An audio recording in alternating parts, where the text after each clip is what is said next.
ይህ ሁሉ ባለበት ይህ ሁሉ ግፍ እየዘነበ ባለበት የምክክር ኮሚሽን ምናምን የሚባል ቡድን አንድም እዛ ውስጥ አንድ ሰው ለአማራ እንደ ህዝብ የሚቆረቆር የሌለበት በአንጻሩ ያገዛዙ አፋሽ አጎንባሽ ሱሪ አልባሽ የሆነ ኖሚናል የይስሙላ ድርጅት ነው ዛሬ አቋቁሞ ኮሚሽን አቋቁሞ የሚንቀሳቀሱት ማለት ነው። ዛሬ እንኳን ይሄን ያክል በአማራ ክልል ውስጥ ጦርነቱ ተፋፍሞ የአማራ ፋኖ ዘመቻ አንድነት እንኳን ተከፍቶ ዛሬ 18ኛ ቀኑ ያ ባለማቋረጥ በከፍተኛ ድል ታጅቦ በየአቅጣጫው ከባድ ውጥረት ባለበት በዚህ ሰዓት ምንም ነገር የለም ሰላም ነው ስራዬንም በአግባቡ እየሰራው ነው ለማለት አማራ ያልሆኑ የሥርዓቱ በጭቃሾምነት በመንደኝነትና በርካሽ ፍርፋሪ ለቃቃሚነት የሚታወቁ ሰዎችን ሰብስበው አማራ ስም ዛሬም እንዲህ አይነት ርካሽ ኢቨንት አዘጋጅተዋል። ይሄ የትም የሚደርስ ነገር አይደለም። የእልቂት ሰነድም አማራን እንዳልከው ምንም የጠቀመው ነገር የለም። ጸደቀ ከተባለበት ጊዜ ጀምሮ ከህዳር 29 1987 ዓ.ም ጀምሮ ጸደቀ የተባለው ይሄ አምስተኛው ህገ መንግስት ለአማራ አንዳችም የጠቀመው ነገር የለም። ግዛቱንም አካሉንም ከመቆራረጥ ውጪ ማለት አንጦራ ርስትን ከመቀማት ውጪ እና አካሉን ከመቆራረጥ ውጪ አንዳችም ያስገኘለት ጥቅም የለም። ይህ የእልቂት ሰነድ በአገዛዝ በተስልጣን በጨበጠ ረካሽ ቡድን የዘረርካ ናፋቂ ቡድን ከባድ ግፍ የተፈጸመበት ዩኒቨርሲቲ የሚማሩ ተማሪዎቹ ልጆቹ የታገቱበት ዛሬ የት እንዳሉ እስከዛሬም ድረስ የማይታወቅበት 5-6 ዓመት ሙሉ እንዲህ አይነት ግፍ የተፈጸመበት ነው። በከፍተኛ የጥቃት የግፍ ሰለባ የሆነበት የግፍ በረዶ የሚዘንብበት የደም ዘመን 7 ዓመት የደም ዘመን ነው ያለፈው። ይሄንን ቀልበስ ነው እንግዲህ አጠቃላይ ፋኖ ትግል ያለው። ይሄ መራራ ትግል ባለበት ተነስቶ ይሄንን ለማጣጣል መሞከር ንቃቃት ለመፍጠር በዚህ ደረጃ በግልጽ ደረትን ገልብጦ አፍን ከፍቶ ማቅራራት በገዛ ህዝብ ላይ እንግዲህ ለዚህ ህዝብ ታገላል የሚል ቡድን ደረትን ነፍቶት ከሻ መስበቅ እንደዚህ በዚህ ደረጃ መፎከር ተገቢ መስሎ አይሰማኝም። የብላኝ ለወለደ ነው። ከዚህ በላይ ምን ማለት ይቻላል? አፍራለሁ፣ አዝናለሁ። ከዛ ውጪ በዚህ ሁሉ አጠቃላይ ዘመን ውስጥ ኢትዮጵያ እንግዲህ ወድቃ በተነሳችባቸው ዘመናት ውስጥ ሁሉ የአማራ ህዝብ እንደ ህዝብ በርካታ ዋጋ የከፈለ ነው። ብዙ መስዋዕትነት የከፈለ ህዝብ ነው። ዛሬ ግን ህልውናው ከምን ጊዜውም በበለጠ አደጋ ውስጥ በመግባቱ ነው ይሄ 2 ዓመት ከባድ ተጋድሎ ግልጽ ትግል እየተካሄደ ያለው። ይሄንን ትግል መደገፍ አማራጭ የሌለው ብቸኛ አማራጭ ነው። እኛ በዚህ መንገድ ነው የምንቀጥለው። ትግሉን እንደግፋለን፣ እናበረታታለን፣ የምንችለውን አስተዋጽኦ እናደርጋለን። መሬት ላይ ያለውን ነገር ደግሞ የዕለት ምግብ እንዲያገኝ በረሃብ እንዳልቅ ተፈናቃዩ ሲያደርጉ ስለነበረ ይሄ የሚያፈናቅሉት ከየቦታው የሚያፈናቅሉት የአማራ ህዝብ እንዳልቅ ስለፈረዱበት ያ እንዲሆን ስለፈለጉ ነው ብዙዎቹን ያሰሯቸው ማለት ነው። እና ይሄን አጠቃላይ አካሄድና የግፍ ተግባር በመቃወማቸው ብዙዎቹ በዚህ መንገድ ነው በማንነታቸው እየተለቀሙ የታሰሩት ማለት። ስለዚህ ይሄ ነው ያለው ነገር እና ይሄ ኮሚሽን አንዳችም ፋይዳ የለውም፣ ምንም ጥቅም የለውም። አስተዛዛቢ ነው በእውነት ከዚህ ቡድን ጋር መስራት ቆሞ መሄድ የሚያሳፍር ነው። ለአንድ ቀን እንኳን መታየት የማይገባ ነው ለአማራ ልጅ። ከዚህ ቡድን ጋር አማራ ነኝ የሚል ሰው ይሄንን መስማት ያለበት አይመስለኝም። ይሄ ሁሉ አቀፍ ጦርነት በድሮን ህዝብ እየተጨፈጨፈ ከተማ በከባድ መሳሪያ እየወደመ የአማራ ህዝብ በየቤቱ በየመንደሩ ሲሸነፍ ይሄ መሳሪያ አንጋች ኃይል ጀግኖቹንም የታጠቁ ኃይሎችን ፊት ለፊት ቆመ መዋጋት አይችልም። ያውቀዋል ምን አይነት ነገር እንዳለ እንዴት እየቀመሰው እንዳለ። ሲመለስ ግን ምንም ያልታጠቀ ሰላማዊ ሰው እየጨፈጨፈ ባለበት በዚህ ሰዓት የጅምላ ጭፍጨፋ እየተፈጸመ የዘር ማጥፋት ወንጀል እየተፈጸመ የጦር ወንጀል እየተፈጸመ ባለበት በዚህ ሰዓት ከዚህ አስመሳይ ኮሚሽን ምናምን ከሚባል ቡድን ጋር ቆሞ መሄድ እና ለአንድ ቀን እንኳን መታየት ውርደት ነው። በታሪክ የሚመዘገብ ነው የሚሆነው። ያሳፍራል። ነገር ግን ይሄ ኮሚሽን የትም አይደርስም። ውሸት ነው። ሱሪ አልባሽነቱን እዛው አዲስ አበባ ቁጭ ብለው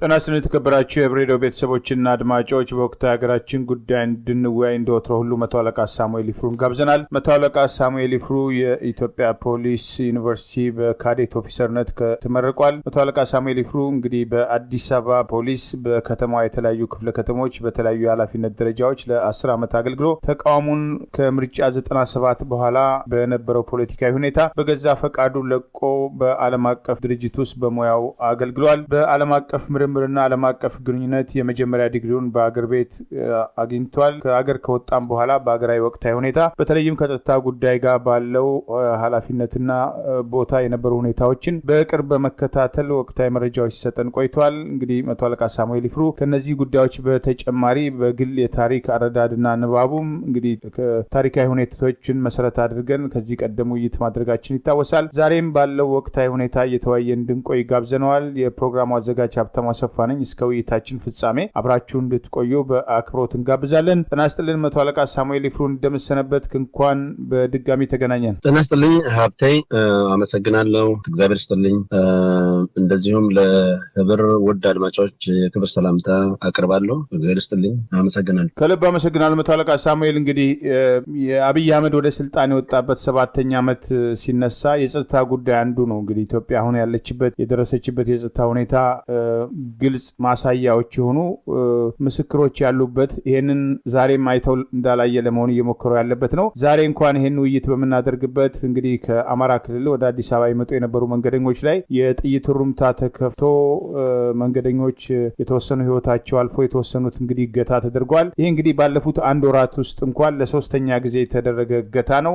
ቀደም ሲል እንግዲህ የብርቱካን ጉዳይ ደምቢዶሎ ዩኒቨርሲቲ ታጋቾችን ጨምሮ አገሪቱ ውስጥ የሚደረጉ እገታዎችን በተለይም ኦሮሚያ ክልል ስራዬ ተብሎ የተያዘውን የፖለቲካ ትርፍ እናገኝበታለን ብለው አማራ ተኮር ጥቃት የሚፈጽሙበትን እርምጃ ያስታወሰውን ድርጊት ለማፈን ምን ያህል እንደተረባረቡ ይታወቃል። ዛሬ ማህበራዊ ሚዲያ ላይ እንኳን እነዚህን አፈናዎች ሰዎች ለመዘገብ ከሀገር ቤት ፍርሃት እንዳለባቸው በግልጽ እየታዘብን ነውና አጠቃላይ እንደው የወቅቱን ሁኔታና አብይ አህመድ ስልጣን ላይ ያወጣበትን 7 ዓመት እንዴት ነው እንደ አንድ የጸጥታ ተቋም ውስጥ እንደሰራ በኃላፊነት እንዳገለገለ ሰው የምታየው? መልካም ሀብቴ፣ ይሄ 7 ዓመት እንግዲህ በእውነቱ በከንቱ በግፍ ያለፈ ዘመን ነው። የኢትዮጵያን ልጆች ደም እያፈሰሰ የመጣ የባከነ አሳዛኝ ዘመን ነው 7 ዓመት ያሳለፍነው ማለት ነው። የአገዛዝ በኢትዮጵያ ስም እየማለ በኢትዮጵያ ሕዝብ ስም እየነገደ ነው ወደ ስልጣን የወጣው። ያውም በምርጫ ሳይሆን በኮንሰንሰስ የመጣ ነው። በኢትዮጵያ ሕዝብ ከዛ በፊት በነበረ እንደምታውቀው ከባድ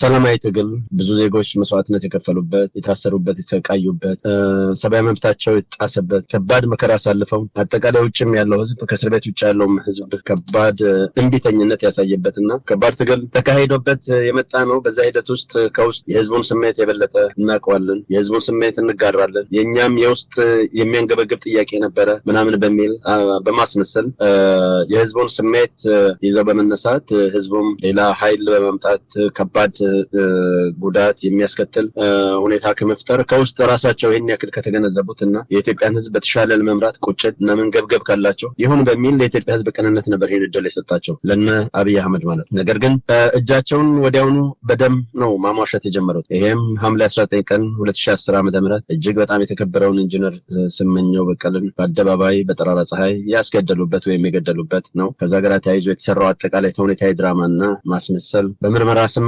ስንት ማጭበርበርና ማስመሰል የተሰራው ድራማ ተውኔታዊ ድራማ አሳዛኝ ሆኖ ያለፈ ነው። ከዛ በኋላ ብዙም ሳይቆይ እንደምታውቀው የህዝቡ የድጋፍ ስሜት ሳይቀዘቅዝ በመስከረም ወር በዛው አዲስ አበባ ዙሪያ በቡራዩ ያሁላ ጭፍጨፋ በህዝብ ላይ በጠራራ ፀሐይ እና በሌሊት ያሁላ ግፍ የተፈጸመበት የኢትዮጵያን ህዝብ ያስደነገጠ አገዛዙ እንደ ጲላጦስ እጄ ንጹህ ነው ብሎ እጁን ለመታጠብ የሞከረበት ያ አስደንጋጭ ክስተት ብዙዎችን ቆመው እንዲያስቡ ያደረገ ነው። ሁላችንም በእውነት ለመናገር እኔ ያ ነው ለኔ ተርኒንግ ፖይንት። የአገዛዝ አስመሳይ የውሸት እና የራሱ ስውርና ድብቅ ዓላማ እንደነበረው የተገነዘብኩበት ጊዜ ነው። ያ ጭፍጨፋ ከተፈጸመበት ቀን ጀምሮ ማለት። ከዛ በኋላ የጌዲዮን ህዝብ እንዴት ከበው እንዴት እንዳስራቡት የምታስታውሰው ነው። እሱን ተከትሎ በተለያዩ ምክንያቶች የአማራ ልጆች በዩኒቨርሲቲው እንዴት ይታገቱ እንደነበረ፣ እንዴት አይነት ግፍ መፈጸም እንደጀመረ፣ ከፎቅ ላይ የሚወረወሩበት፣ የሚገደሉበት፣ የሚታፈኑበት፣ የሚወጉበት እና የሚገደሉበት ሁኔታ ነበር። ያም አልበቃ ብሏቸው የደምቢዶሎ ዩኒቨርሲቲ ተማሪዎች እንዴት ታፍነው እስከዛሬ ድረስ ደብዛቸው እንዴት እንደጠፋ ከዚህ ጋር ተያይዞ ሊሰራ የተሞከረው ተውኔታዊ ድራማ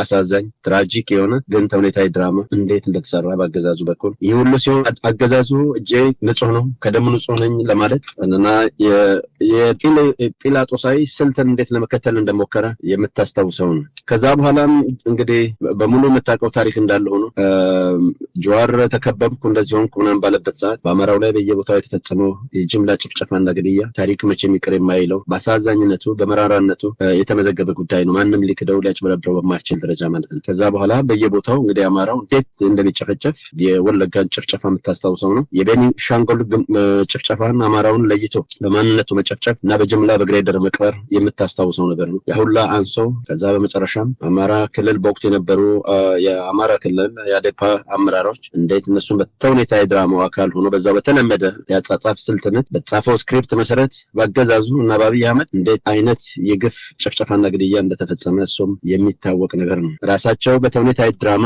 ባቀዱት እጅግ ስውር ድብቅ ትራጂክ ፕላን መሰረት ያን ካስፈጸሙ በኋላ የአማራ አመራሮች እርስ በርሳቸው ተገዳደሉ በሚል የሰሩት አጠቃላይ በእጃቸው ያለን አጠቃላይ በኢትዮጵያ ሰማይ ስር ያለን የራሳቸው ሚዲያ በመጠቀም እንዴት ያንን በወቅቱም ሆነ ከዛ በኋላ እስከዛሬም ድረስ ሊያስጮት እንደሚሞክሩ እንዴት ሊያጠፉ ያንን ስውር እርኩሰት ተግባራቸውን እንዴት ለመደበቅ እንደሚጥሩ የምታውቀው ነገር ነው። ያሁላ አልፎ ዛሬም ጭምር ደግሞ እንደምታውቀው የዚሁ የ7 ዓመት የግፍ ተግባር አካል የሆነው የአማራ ህዝብ ወደ አዲስ አበባ እንዳይገባ የተከለከለበት ከአውቶቡስ እየወረደ የሚደበደብበት የሚቀጠቀጥበት ያሁላ እየተፈጸመ ነው የመጣው። ዛሬም ጭምር ደግሞ አንድ ሙሉ አውቶቡስ ከአዲስ አበባ ወደ አማራ የሚሄድ በጎጃም በኩል በተለይ ታርጌትድ የሆነ አሊዶሮ በሚባል ቦታ ገብረ ጉራቻ አካባቢ በተደጋጋሚ አንድ አውቶቡስ ሙሉ ህዝብ የአማራ ህዝብ ከአዲስ አበባ ሲሄድ ወይም ሲመጣ እያፈኑ እያገቱ በሚሊዮን ገንዘብ እንዴት እየጠየቁበት እንዳሉ የምታውቀው ነገር ነው። በቅርብ እንኳን አሁን ጓጽዮን ትናንት ዛሬም እንዴት አይነት አንድ አውቶቡስ ሙሉ 58 ሰው የያዘ አውቶቡስ ታግቶ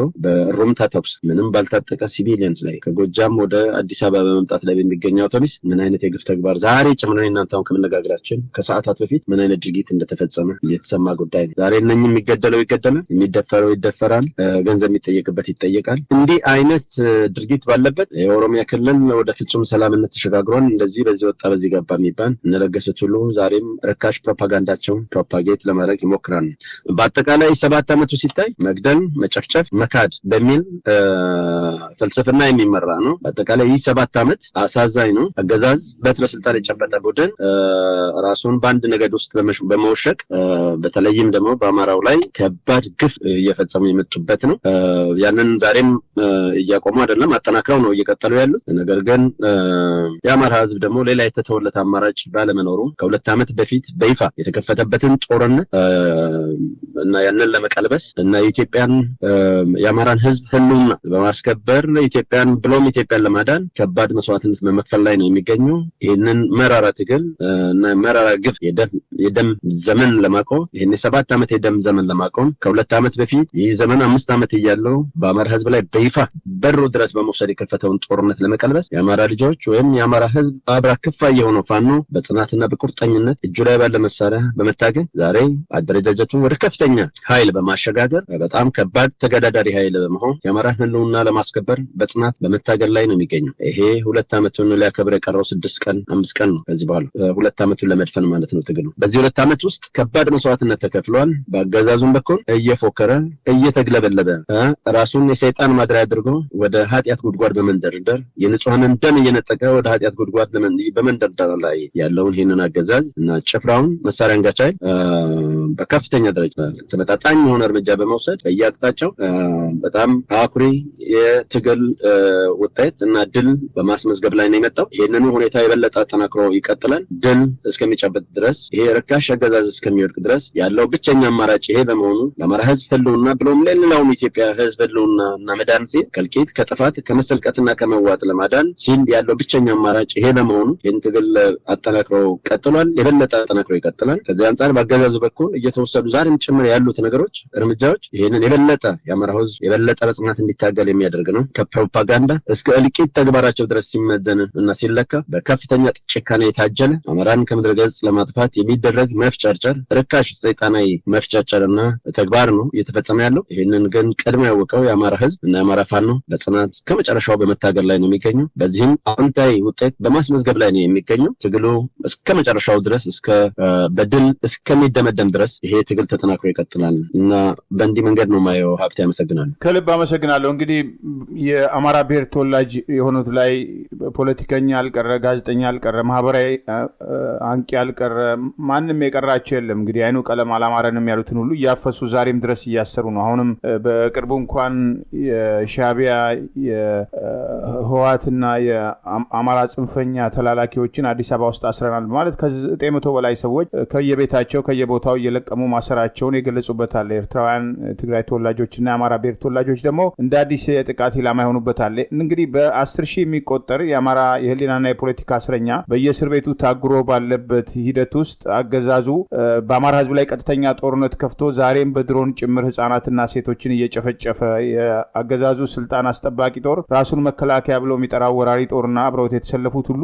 ንጹሃንም ቤት ለቤት እየሄዱ እስከ መግደል እስከ መጨፍጨፍ የደረሱበት ሂደት ዛሬም የየዕለት ዜና በሆነበት ሂደት ውስጥ የአማራ ክልልን በሀገራዊ ምክክር ኮሚሽን እናሳትፋለን፣ የአማራን አጀንዳ እናካትታለን የሚለው ቀልድና ድራማ ምናልባት እንደ ግዳጅ የድጋፍ ሰልፍ ሊታይ ይችላል። ዛሬ ባህር ዳር ላይ እያደረጉ ያለበት ሂደት አለና ሀገራዊ ምክክር ኮሚሽን ከመቋቋሙ ጀምሮ እንዴት በጥድፊያ ያቋቋሙት እንደነበር በአጭር ቀን በ3 እና በ4 ወር ውስጥ ችግሩን ሀገራዊ ምክክር ተደርጎ እንደሚጠናቀቅ ተደርጎ ሲሰጥ የነበረው መግለጫ የ3 ዓመት ጊዜውን አልፎ 1 ዓመት ተጨምሮለትም ምንም የሰራው ነገር የለም። የነሱ ጉዳይ ፖለቲካ ለማስፈጸም የተቋቋመና የአብይን ቅዠት እውን እናደርጋለን፣ የኦሮሞን ኢምፓየርን መሰረታለን የሚለውን ያንን በአንድም ሆነ በሌላ መንገድ ለማሳካት የተቋቋመ ኮሚሽን አማራ አትግደሉኝ ብሎ እንደ ህዝብ ለመኖር ህልውናው አደጋ ተከፍቶበት ጦርነት በተከፈተበት ሁኔታ ውስጥ ምን አይነት አጀንዳ ነው በእነማን ነው ለዚህ ኮሚሽን የሚሰጠውና የዛሬውን አጠቃላይ የባህር ዳር ድራማና የፖለቲካ እስረኞች ትላንትም ዛሬም እየተቃወሙ ያለበት አማራ በዚህ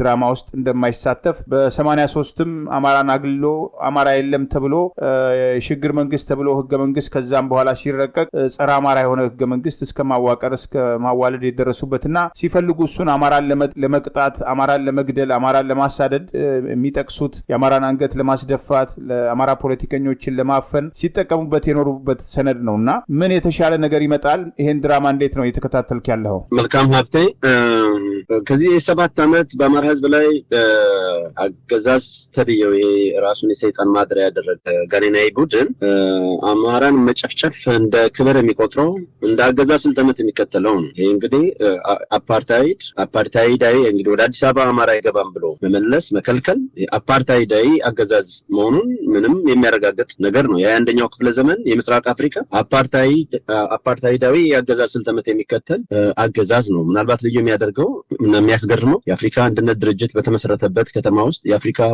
ህብረት ባለበት ከተማ ውስጥ የተባበሩት መንግስታት ኮንቲኔንት ኦፊስ አህጉራዊ ጽህፈት ቤት ባለበት ከተማ ውስጥ የተቀመጠ አገዛዝ ቡድን ነገደኛ የዘረካብ ናፋቂ አገዛዝ ቡድን ባለበት ነው እንግዲህ አፓርታይድን እንደ አንድ የአገዛዝ ስልጠነት የሚከተል ነው። ከፍ ሲል ደግሞ ስልቀታን እንደ ሪዮት ዓለም የሚከተል ቡድን ነው። ስለዚህ በዚህ መንገድ እየተመራ በጭካኔ ያ ሁሉ በአማራ ህዝብ ላይ በዚህ 7 ዓመት ውስጥ የፈጸሙትን የግፍ ተግባር ያዘነቡትን የግፍ በረዶ መገንዘብ እንዳለ ሆኖ በተጨማሪ አማራ የተባለን በግፍ ማሰር ከየቤቱ እየጎተቱ ማሰር የተቃዋሚ ለአማራ ታገላል የሚሉ ድርጅቶች ውስጥ ያሉ የአማራ ልጆች ፖለቲከኞች፣ ጋዜጠኞች፣ የሰብአዊ መብት ተሟጋቾችን ብቻም ሳይሆን የሱ ተለጣፊ በሆኑ እንደ ኢዜማ ምናምን የሚባል ቡድን ምንድነው ድርጅት ውስጥ የነበሩ የአማራ ልጆችን ለቅመው እንዴት እንደሚያሱ አማራ በመሆናቸው ብቻ የሌላውን ብሔር ተው ማለት ነው። እዛ ውስጥ እንኳን የነሱ ተለጣፊ ድርጅት የሆነ ድርጅት ውስጥ ብርሃኑ ነጋ በሚመራው ድርጅት ውስጥ እንኳን ያሉ የአማራ ልጆችን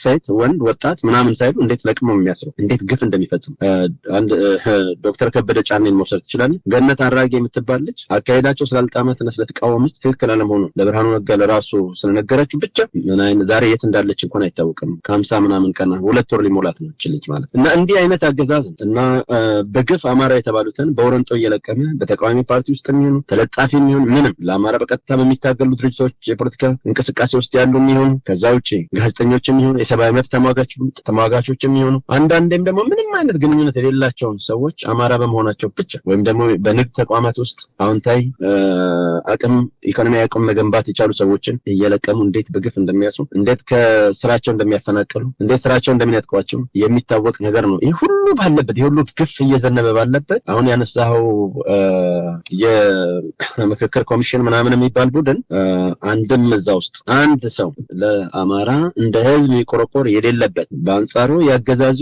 አፋሽ አጎንባሽ ሱሪ አልባሽ የሆነ ኖሚናል የይስሙላ ድርጅት ነው ዛሬ ኮሚሽን አቋቁሞ የሚንቀሳቀሱት ማለት ነው። ዛሬ እንኳን ይሄን ያክል በአማራ ክልል ውስጥ ጦርነቱ ተፋፍሞ የአማራ ፋኖ ዘመቻ አንድነት እንኳን ተከፍቶ ዛሬ 18ኛ ቀኑ ያ ባለማቋረጥ በከፍተኛ ድል ታጅቦ በየአቅጣጫው ከባድ ውጥረት ባለበት በዚህ ሰዓት ምንም ነገር የለም ሰላም ነው ስራዬንም በአግባቡ እየሰራው ነው ለማለት ማለት አማራ ያልሆኑ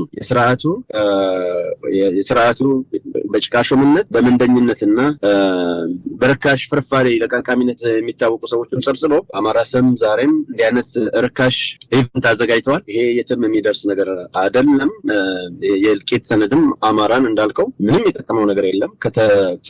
ጸደቀ ከተባለበት ጊዜ ጀምሮ ከህዳር 29 1987 ዓ.ም ጀምሮ ጸደቀ የተባለው ይሄ አምስተኛው ህገ መንግስት ለአማራ አንዳችም የጠቀመው ነገር የለም። ግዛቱንም አካሉንም ከመቆራረጥ ውጭ ማለት አንጡራ ርስትን ከመቀማት ውጭ እና አካሉን ከመቆራረጥ ውጭ አንዳችም ያስገኘለት ጥቅም የለም። ይህ የእልቂት ሰነድ ነው የምንለው ዝም ብለን አይደለም። በኢትዮጵያ ታሪክ ውስጥ 5 ህገ መንግስቶች አሉ። ከዛ ውስጥ ይሄ አምስተኛው ነው በእውነቱ ከ1923 ዓ.ም ጀምሮ ማለት ነው። ነገር ግን እንደዚህ ህገ መንግስት እጅግ የበሸቀጠ የእልቂት ሰነድ በፍጹም የለም። ለምንም አይነት ተአምር ለወሬ የማይበቃ አሳዛኝ ነው። ሌሎቹ ህገ መንግስቶች የየራሳቸው ጉድለት ቢኖርም ጥንካሬም ጉድለትም ቢኖራቸውም በዚህ ደረጃ የሀገሪቱን ሉዓላዊነት ጆፓርዳይዝ ያላደረጉ የአማራን ህዝብም ሆነ የሌላውን አጠቃላይ ኢትዮጵያ ህዝብም እንደ ህዝብ ጆፓርዳይዝ ያላደረጉ ህልውና አደጋ ውስጥ ያልከተቱ ህገ መንግስቶች ናቸው። ነገር ግን በየዘመኑ የተሻሻሉ መምጣት ስለነበረባቸው ተሻሽለዋል። የ1923ን የ1948 ህገ መንግስት አሻሽሎታል። የ1948ን የ1966 ዓ.ም ህገ መንግስት አሻሽሎታል። እርግጥ ነው ረቆ ያለቀ ነበር፣ አልጸደቀም። ከዛ በኋላ ሀገሪቱ የተመራችበት በአብዮታዊ መንግስት ዘመን በአዋጅ ነው እንደምታውቀው ረጅሙን ጊዜ 10 ምናምን ዓመቱን ማለት ነው። ከዛ በ1979 ለ1980 መባቻ ዋዜማ ማለት ነው 1979 ዓ.ም ህገ መንግስት ጸድቋል። እሱ ህገ መንግስት ሶሻሊስታዊ ርዕዮተ ዓለም ያው በጣም የሚቀነቀንበት ቢሆንም እንኳን ከዛ ውጪ የኢትዮጵያን ሉዓላዊነትና አንድነት የህዝብን ማህበራዊ መስተጋብር እንዲሁም አጠቃላይ የህዝብን ህልውና አደጋ ውስጥ በፍጹም የከተተ አልነበረም። እሱ እንኳን በጣም የተሻለ ነው ለማለት ነው። ይሄ ግን በምንም አይነት ተአምር ለንጽጽር የማይበቃ እጅግ በጣም አደገኛ የእልቂት ሰነድ እና ይሄንን እና ከዚህ ጋር የተያያዙ ጉዳዮችን መሰረት በማድረግ የበለጠ ይሄንን ለማስቀጠል ይሄን የረከሰ ስርዓት በዛው መንገድ በመጣበት መንገድ ከ1987 ጀምሮ እንግዲህ ቀላል ጊዜ አይደለም፣ ከ30 ዓመት ነው ይሄ እልቂት ሰነድ የቆየው። ይሄንን አሁንም ማስቀጠል ይፈልጋል። ህዝብን ለመደፍጠት በተለይ አማራውን ለመካድ አሁንም እልቂት ለመፈጸም ደም ለማፍሰስ በጣም የተመቸ ነው ይሄ ርካሽ ሰይጣናዊ ሰነድ ማለት ነው። ይሄንን የበለጠ ለማጽናትና ለማስቀጠል አንዳንድ የማይመቻቸው ይሄንን ነገር የበለጠ የግፍ ተግባራቸውን ለማሳለጥ የማይመቻቸውን አንዳንድ አንቀጽ እየቀየሩ ለመሄድ ነው እየተፍጨረጨሩ ያሉት። በዚህ ሂደት ውስጥ ይሄንን አገዛዝ ለማጽናት ከተቋቋሙ እና ወደ ተረትነት ከተቀየሩ በርካታ ኮሚሽኖች መካከል አንዱ ነው እንግዲህ የመጨረሻ የቀረ ኮሚሽን ነው የምክክር ኮሚሽን። የእርቅና ምንድነው ምክክር ኮሚሽን የሚባለው በእነ ፕሮፌሰር መስፍን አርአያ የሚመራ በእነ መላኩ ወልደ ማርያም ጸሐፊነት ምናምን ኮሚሽነር ምክትል ኮሚሽነርነት የሚመራ ነው። አሳዛኝ ነው። አንድም ወይ በወጉ ኢትዮጵያዊነት ስሜትን ፕሮሞት ሲያደርጉት አታይም። ኤግዚቢት ማድረግ አልቻሉም እሱንም እንኳን ኢትዮጵያዊነትንም እንኳን። ከዛ ውጪ እነማን እንደሆኑ እነዚህ ሰዎች ይታወቃሉ እያንዳንዳቸው ምናምን እንደው በዘር ማውራቱ ነው ስለማይገባ ካልሆነ በስተቀር ስለ መስፍን አርአያ ባላቅም መላኩ ወልደ ማርያም ኢትዮጵያዊ ጃፓን ምንድነው እሱ ጉራጌ ነው። ሌሎቹንም እያንዳንዱ መጥቀስ ይቻል ይሆናል። ግን አንድም አማራን ኢትዮጵያዊነትን በአግባቡ ሲምፓታይዝ ቢያደርጉ እልቂት እየተፈጸመ የሽምፓዝ ጭፍጨፋ የብራቃት የቅርብ ቀን ጭፍጨፋ ቤት ለቤት እንደ ሁለተኛው ዓለም ጦርነት ቤት ለቤት እየሄዱ አማራን በተሸነፉበት ቦታ ሁሉ ሲሸሹ ተመልሰው የሚያገኙት ሰላማዊ ያልታጠቀ ህዝብ ነው። በየከተማው በየመንደሩ ያንን ቤት እየገነጠሉ እየገቡ ያገኙትን ሁሉ ህፃን፣ አሮጊት፣ ሽማግሌ ምናምን ሳይሉ በጥይት መደብደብና መግደል እንዲህ አይነት የጭካኔ ተግባር መፈጸም የተለመደ የዕለት ተዕለት ተግባር ነው። ለዚህ ርካሽ አገዛዝ፣ ሰይጣናዊ አገዛዝ፣ ጋኔናዊ አገዛዝ። ነገር ግን ሁሉ እየሆነ ባለበት በአማራ ምድር ውስጥ አማራ ክልል በሚባለው ውስጥ ዛሬ የእርቅና የምክክር ኮሚሽን ብለው መሄድ የትኛው አማራ ነው በዚህ ላይ ይሄንን የሚቀበል? በምን ሞራልና ስሜት ነው ይሄንን የሚቀበል? ይሄንን የሰማው ይሄ የእርቅና ምክክር ኮሚሽን ይሄንን ይሰማዋል፣ ያየዋል። ነገር ግን መስሚያው ጥጥ ነው። የተፈጠረው የተቋቋመው ለምንድን ነው?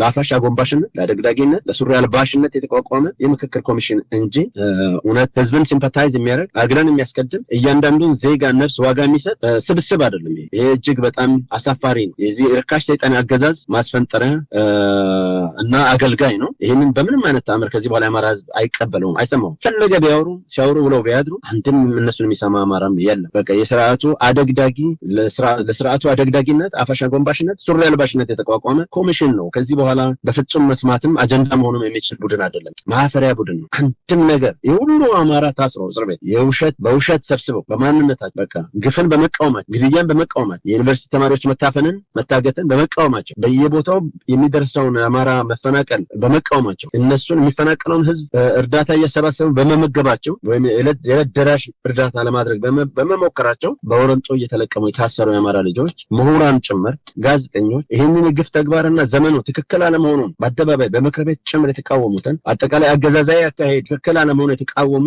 የምክር ቤት አባላትን ጭምር እያፈሱ ያለምንም የፍርድ ቤት ትዕዛዝ ማለት በግርታይነት የመሳሪያ ፈሙዝ እያሸተቱ እያገቱ ወስደው በእገታ እየወሰዱ ያሰሯቸውን በሙሉ ያለምንም ቅድመ ሁኔታ እንኳን ሳይለቁ እርቅ ማውራት የሚችል የእርቅ እና የምክክር ኮሚሽን የሚባል ነገር የለም። ተረት ነው፣ ውሸት ነው። በመጀመሪያ ደረጃ እግሩን ወደ ባህር ዳር ምናምን ከማንሳቱ በፊት ማድረግ የነበረበት በመጀመሪያ ያለምንም ቅድመ ሁኔታ ያሰራቸውን በሙሉ የአማራ ወጣቶች፣ ጋዜጠኞች፣ ምሁራን፣ ፖለቲከኞች በሙሉ መፍታት ነበረበት። የሰብአዊ መብት ተሟጋች የዕለት ደራሽ እርዳታ አሰባስበው የሚሰጡ ለተፈናቃይ የሚሰጡ ከወለጋ ከቤኒሻንጉል ለተፈናቀለ የአማራ ህዝብ የዕለት ደራሽ ምግብ ለመስጠት ህዝብን በማስተባበር የተገኘውን ነገር የዕለት ምግብ እንዲያገኝ በረሃብ እንዳያልቅ ተፈናቃዩ ሲያደርጉ ስለነበረ ይሄ የሚያፈናቅሉት ከየቦታው የሚያፈናቅሉት የአማራ ህዝብ እንዳልቅ ስለፈረዱበት ያን እንዲሆን ስለፈለጉ ነው ብዙዎቹን ያሰሯቸው ማለት ነው። እና ይህን አጠቃላይ አካሄድና የግፍ ተግባር በመቃወማቸው ብዙዎቹ በዚህ መንገድ ነው በማንነታቸው እየተለቀሙ የታሰሩት ማለት። ስለዚህ ይሄ ነው ያለው ነገር እና ይሄ ኮሚሽን አንዳችም ፋይዳ የለውም፣ ምንም ጥቅም የለውም። አስተዛዛቢ ነው በእውነት ከዚህ ቡድን ጋር መስራት ቆሞ መሄድ የሚያሳፍር ነው። ለአንድ ቀን እንኳን መታየት የማይገባ ነው ለአማራ ልጅ። ከዚህ ቡድን ጋር አማራ ነኝ የሚል ሰው ይሄንን መስማት ያለበት አይመስለኝም። ይሄ ሁሉ አቀፍ ጦርነት በድሮን ህዝብ እየተጨፈጨፈ ከተማ በከባድ መሳሪያ እየወደመ የአማራ ህዝብ በየቤቱ በየመንደሩ ሲሸነፍ ይሄ መሳሪያ አንጋች ኃይል ጀግኖቹንም የታጠቁ ኃይሎችን ፊት ለፊት ቆሞ መዋጋታችን ያውቀዋል ምን አይነት ነገር እንዳለ እንዴት እየቀመሰው እንዳለ። ሲመለስ ግን ምንም ያልታጠቀ ሰላማዊ ሰው እየጨፈጨፈ ባለበት በዚህ ሰዓት የጅምላ ጭፍጨፋ እየተፈጸመ የዘር ማጥፋት ወንጀል እየተፈጸመ የጦር ወንጀል እየተፈጸመ ባለበት በዚህ ሰዓት ከዚህ አስመሳይ ኮሚሽን ምናምን ከሚባል ቡድን ጋር ቆሞ መሄድ እና ለአንድ ቀን እንኳን መታየት ውርደት ነው። በታሪክ የሚመዘገብ ነው የሚሆነው። ያሳፍራል። ነገር ግን ይሄ ኮሚሽን የትም አይደርስም። ውሸት ነው። ሱሪ አልባሽነቱን እዛው አዲስ አበባ ቁጭ ብሎ በደንብ ሱሪ ቢያለብስ ይሻላል። ከዛ ውጪ ሌላ በዚህ ላይ ምንም የምለው ነገር የለም። አመሰግናለሁ። ከልብ አመሰግናለሁ። እንግዲህ ያው በእርግጥ እንኳን ከደርግ ጋር ቀርቶ ካለፈውም ስርዓት ከፈጣሪው ከኢህአዴግ ጋርም ማወዳደር የማይቻልባቸው ብዙ ምክንያቶች ያሉ ይመስለኛል። ምንም እንኳን ሁለቱም ብሔር ተኮር ፖለቲካን ለማራመድ በተረኝነት ስሜት አንዴ ህወሓት ሌላ ጊዜ ኦህዴድ ኦነግ ኃይል ስልጣናቸውን ለማስቀጠል እየወሰዷቸው ያለው እርምጃ ቢሆንም ባለፉት 7 ዓመታት ደግሞ የታየው መከራ እንደውም የኢትዮጵያ ህዝብ እንዲለወጥ ሲፈልግ የነበረውን የጭካኔውን ተግባር በሺህ እጥፍ አሳድገው የመጡበትና ህዝብን እንደ ጠላት ፈርጆ ባለፈው እንግዲህ ይቃወሙኛል የሚባሉ ያደራጃሉ የሚባሉ ሰዎችን እየለዩ ማሰር፣ ማሳደድ፣ መግደል፣ መጣል የተለመደ የነበረበት ያ እንዲቀየር ነው እንግዲህ ፋኖም ዘርማም በጊዜው የነበረው የኦሮሞ ወጣቶችም ቄሮም ሲታገሉ የነበረው ያንን ስርዓት ለመለወጥ ነው። አሁን በተረኝነት ስሜት የተያዘው ስልጣንና ሰሞኑን ይህንን ስልጣን እናጸናለን 4 ኪሎ የኛ ነው 4 ኪሎ እንጠብቃለን በሚል በኦሮሚያ ክልል የተደረገው ሰልፍ አለ። ቀደም ሲል እንዳልከው እንግዲህ ዛሬ እገታ እንኳን እየተደረገ ኦሮሚያ ክልል ያለውን የጸጥታ ችግር ፈተናል ብለዋል። ይሄ ማለት ቀደም ሲል እንግዲህ ኮሬ ነገኛ ብሎ ሮይተርስ ያጋለጠው እኛም ደጋግመን ብለን የነበረው በኦነግ ሸኔ ስም የሚደረግ ጥቃት፣ በኦነግ ሸኔ ስም የሚደረግ አፈና፣ በኦነግ ሸኔ ስም የሚፈጸም ዝርፊያና ግድያ በሙሉ በተቀነባበረ መንገድ ከአቶ ሽመልስ አብዲሳ ቢሮ ይደረግ እንደነበር ስንገልጽ የነበረውን ራሳቸው የኦሮሞ ብልጽግና ፓርቲን በመወከል ምክር ቤት ውስጥ የገባ ግለሰብ ሳይቀር ይሄንኑ ያረጋገጠበትና ሽመልስ አብዲሳና የኦሮሞ ብልጽግና ፓርቲ ጽህፈት ቤት ኃላፊ የተባለው ፍቃዱ ተሰማ እቅድ አውጥተው የትኛው ብሔር ምን ጥቃት ሊደርስበት እንደሚገባ ስትራቴጂ አውጥተው እየተንቀሳቀሱ እየፈጸሙ ነው። አብይ እነሱን ማታስር ከሆነ ዋናው አዛዥ አንተና በሚል እንግዲህ 2012 ላይ ቶሌ ላይ ሁሉ በአንድ ጀንበር የአማራ ብሔር ተወላጅ የሆኑ ሙስሊም ክርስቲያን ሳይል በተጨፈጨፉበት ጊዜ ያንን ተቃውሞ ዓለም አቀፍ ትኩረት ባገኘበት ጊዜ በዛ ወቅት ጭፍጨፋውን የተባበሩት መንግስታት ድርጅት የሰብአዊ መብት ኮሚሽን ሳይቀር አጣራለሁ ባለበት ወቅት የተናገሩበት ሂደት አለና አሁን ሰላም አረጋግጠናል፣ ስልጣናችንን እናስጠብቃለን ይባላል። መከላከያ ሰራዊት የሚባለው የኦሮሞ ስልጣን ነው፣ የኦሮሞ ስልጣን እናስቀጥላለን እያለ አብይ አህመድ ለሱና ለጓደኞቹ ዘረኛ ስልጣን ሲባል ለምንድን ነው የሚሞተው? ይሄን እየሰማ እንግዲህ በተቃውሞ ሰልፍ በአደባባይ እየተናገሩ ነውና አማራን የወረረው አማራን እንዲወር ያሰማራው ሰራዊት ይሄንን መገንዘብ ያቅተዋል ወይ?